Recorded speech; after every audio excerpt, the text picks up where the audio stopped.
Hey, tech enthusiasts! Ever wondered how ATMs actually work? Well, buckle up because today I'm revealing the secrets behind these cash-dispensing marvels. First up, let's talk hardware. Inside that seemingly simple box is a sophisticated setup. The ATM has a central processing unit, pretty much like a mini computer.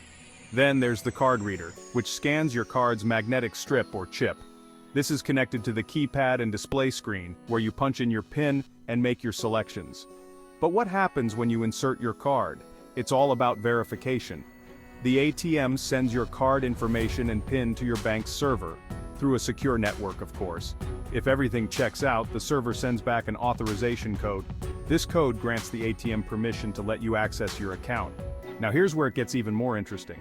The cash dispenser mechanism is a work of engineering genius. It uses rollers and belts to count and transport the bills. Different sensors ensure the right amount is dispensed, and if anything goes wrong, the machine can stop the process immediately.